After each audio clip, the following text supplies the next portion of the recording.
चीन में हुआ ये कि चीन में जो शादियों की दर थी, शादी करने वाले लोग थे, वो घटे हैं। 2024 में इसमें 20% की गिरावट आई है।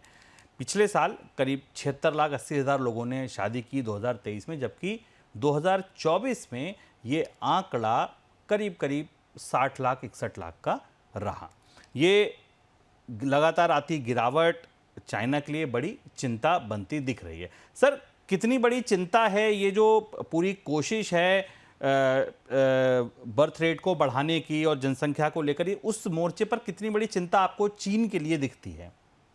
शेयर बाजार में गिरावट से हम शादियों के बाजार में गिरावट पर पहुंच गए हैं और वो भी चीन की शादियां। चीन की शादियां दुनिया के लिए इतनी जरूरी क्यों है? उसकी सबसे बड़ी वजह यह है कि चीन पिछले एक दशक से जनसंख्या के की नकारात्मक ग्रोथ का सामना कर रहा है। लगभग जापान ने जो स्थिति पिछले दशक में देखी थी, 20वीं सदी के आखिरी दशकों में देखी थी, चीन में वही स्थिति हो रही है। और चीन में अब सरकार को आबादी बढ़ाने के लिए, शादियों के लिए प्रोत्साहित करना पड़ रहा है। लेकिन जो ताजा आंकड़ा आया उसने पूरी दुनिया के बाजारों को हिला दिया। साल दर साल चीन में शादियों का रजिस्ट्रेशन घट रहा है। 2024 में केवल 61 लाख शादियां रजिस्टर हुई, जबकि 2023 में 76 लाख शादियां रजिस्टर हुई थी। चीन सरकार का यह आंकड़ा बताता है। और इससे ये लग रहा है कि चीन के लोग सरकार के तमाम प्रोत्साहनों के बाद, टू चाइल्ड पॉलिसी छोड़ देने के संकल्प के बाद भी परिवारों को आगे बढ़ाने के लिए या देश की आबादी बढ़ाने में इंटरेस्टेड नहीं है। और इसका सीधा असर चीन में आने वाले समय में खपत पर पड़ेगा। अब इसके तार जोड़ना समझिए, चीन में क्यों ये चिंता है। अमेरिका बेहद आक्रामक ढंग से चीन के से आने वाले आयात पर सख्ती कर रहा है। चीन दुनिया में सबसे बड़ा प्रोड्यूसर है पचासों चीजों का, बॉल पेन की टिप से लेकर और सेमीकंडक्टर के रॉ मटेरियल तक का।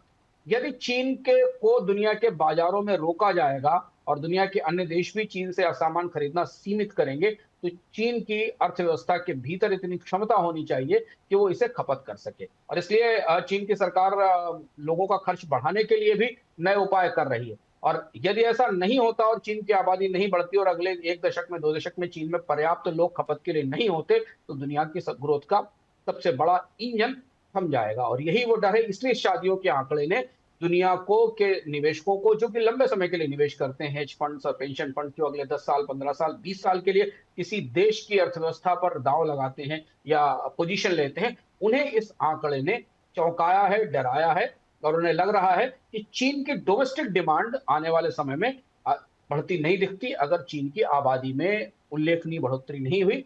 जापान से डरे हुए निवेशक अब चीन को और ज्यादा करीब से, चीन के सामाजिक ढांचे को और ज्यादा करीब से समझने की कोशिश कर रहे हैं।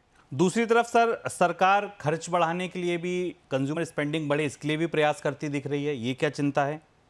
हाँ, यही वजह है कि एक तरफ तो चीन में शादियां नहीं है, लोग परिवार नहीं बढ़ा रहे हैं, लेकिन रेजिडेंट्स की, जो लोग हैं, उनकी इनकम बढ़ाने के लिए और स्पेंडिंग बढ़ाने के लिए चाइना की कैबिनेट ने, जो कि जिसे प्रीमियर ली क्वांग ने लीड किया था, उन्होंने एक नए प्लान की घोषणा की है, जिसके जरिए डोमेस्टिक डिमांड को, घरेलू डिमांड को बढ़ाने के लिए लोगों के हाथ में और ज्यादा पैसे छोड़े जाएंगे। इसके लिए जो चीन के निवासी हैं, चीन के लोग हैं, उनको उनके उनके वेजेस बढ़ाए जाएंगे। उन्हें प्रॉपर्टी से इनकम करने के और ज्यादा रास्ते दिए जाएंगे ताकि उनके कंजम्पशन की कैपेसिटी बढ़ सके। और ये बात वहीं आकर टिकती है कि यदि अमेरिका में खपत टूटती है और महंगाई आती है, अमेरिका में चूंकि महंगाई आएगी तय है ट्रंप के फैसलों के कारण, तो उसका असर सीधे अमेरिका की ग्रोथ पर पड़ेगा। अमेरिका में लोगों की खपत कम होगी, कीमतें बढ़ने के कारण, स्टील, एल्यूमिनियम और बहुत सारी चीजों के कारण।